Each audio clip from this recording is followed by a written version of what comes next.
உலக மக்கள் அனைவருக்கும் வணக்கம். இப்போது நாம் ஒரு ஜாதகத்தில் தம்பதியர்கள், அதாவது கணவன் மனைவி வாழ்க்கை எவ்வாறு அமையும் என்பதை பற்றி இந்த வீடியோவில் காண்போம். பொதுவாக ஜாதகத்தில் லக்னத்திலிருந்து 7ஆம் இடம் களத்திரஸ்தானம்.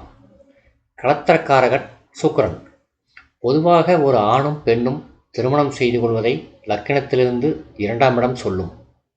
லக்கினம் பலப்பட வேண்டும், லக்னாதிபதியும் பலப்பட வேண்டும், 2ஆம் அதிபதியும் பலப்பட வேண்டும்.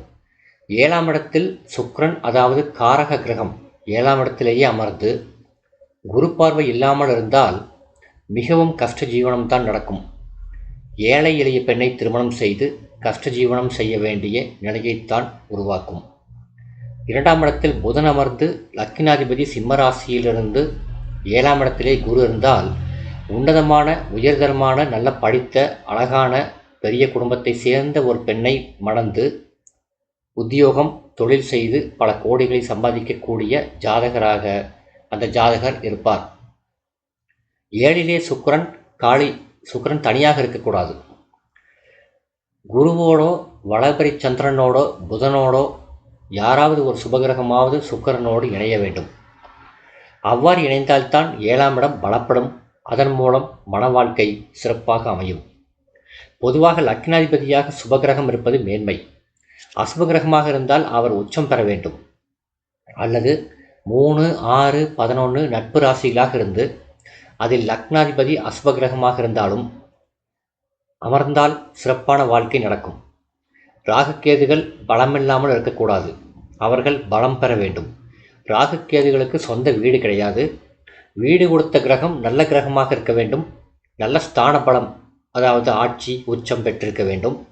அசுப கிரகமாக இருந்தால் 3, 6, 11 ஆகிய ஸ்தானங்களிலே இருக்க வேண்டும், அல்லது ஆட்சி உச்சம் பெற்றிருக்க வேண்டும்.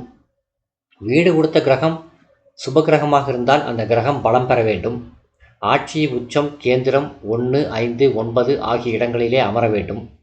இவ்வாறு அமர்ந்தால் ராகு கேதுகள் எந்தவிதமான இடையூறும் செய்ய மாட்டார்கள். இது தவிர தீய பலனை தரக்கூடிய ராகு கேதுகள் இருந்தால் ஏழ்மையான பெண்ணை திருமணம் செய்து பல தொழில் செய்யக்கூடிய ஒரு பெண்ணை மணந்து மிகவும் கஷ்டப்படுவார். அதேபோல் 7ஆம் இடத்திலே சூரியனும் செவ்வாயும் இருந்தால் அந்த ஜாதகர் கலகம் செய்யும் நபராக இருப்பார். நல்ல மனைவி அவருக்கு கிடைக்காது. திருமணமாவதே சிரமம். சூரியன் சொந்த வீடான சிம்மத்திலே பலம் பெற்றிருந்தாலும், மேசத்திலே உச்சம் பெற்றிருந்தாலும், 3, 6, 10, 11 ஆகிய நல்ல ஸ்தானங்களிலே அமர்ந்திருந்தாலும் நல்ல திருமண வாழ்க்கை சிறப்பாக அமையும். அது 2ஆம் இடத்தை பொறுத்தது. 2ஆம் இடம்தான் வாழ்க்கையை சொல்லக்கூடிய இடம், அதாவது குடும்ப வாழ்க்கையை சொல்லக்கூடிய இடம், கணவன் மனைவியுடைய வாழ்க்கையை சொல்லக்கூடிய இடம். சூரியனும் சுக்கிரனும் பலம் பெற வேண்டும். செவ்வாய் மகரத்திலே உச்சம் பெற்றிருந்தாலோ, மேசம் விருச்சிகத்தில் ஆட்சி பெற்றிருந்தாலோ, அல்லது 3, 6, 11 ஆகிய நட்பு ராசிகளிலே பலம் பெற்றிருந்தாலோ நல்ல மனைவி, செல்வந்தர் வீட்டு பிள்ளை அமைவார். அழகான மனைவியாகவும் இருப்பார். நல்ல குணம் படைத்தவர்களாகவும், விருந்தினர்களை உபசரிப்பவர்களாகவும், பொதுமக்களிடம் நன்றாக பழகுபவர்களாகவும், பேசுபவர்களாகவும் இருப்பார்கள். எனவே பொதுவாக திருமணஸ்தானம் மிக முக்கியம். அடுத்து லக்கினம் அதைவிட முக்கியம்.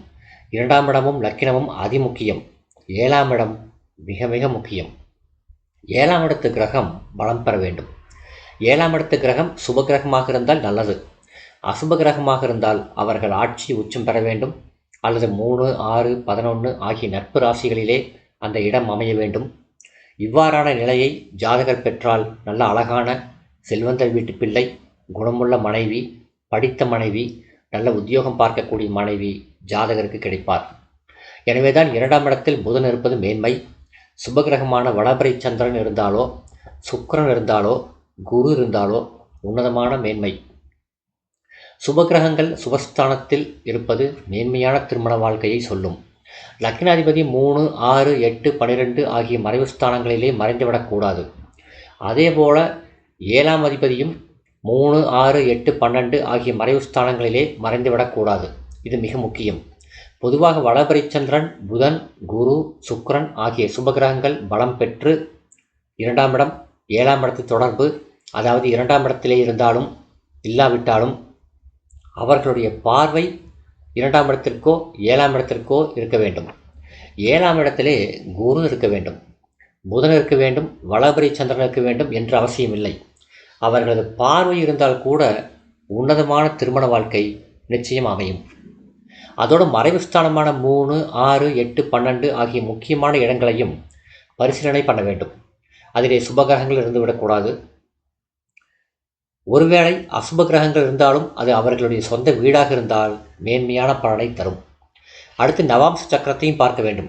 பொதுவாக லக்கினம், 2ஆம் இடம், 7ஆம் இடம் ஆகிய 3 ஸ்தானங்கள் நவாம்ச சக்கரத்திலே பலம் பெற்றிருக்கிறதா என்று அறிய வேண்டும்.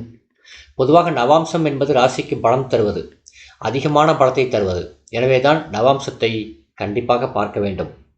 ஒரு கிரகம் ராசி சக்கரத்திலே நீசம் பெற்றிருந்தாலும் அல்லது மறைவு ஸ்தானத்திலே இருந்தாலும் நவாம்சத்திலே அந்த கிரகம் ஆட்சி உச்சம் பெற்றிருந்தால் அல்லது கேந்திரஸ்தானங்களிலே, அதாவது 1, 4, 7, 10 ஆகிய இடங்களில் இருந்தால், 1, 5, 9 ஆகிய திரிகோண ஸ்தானங்களிலே இருந்தாலும் பலம் அதிகம்.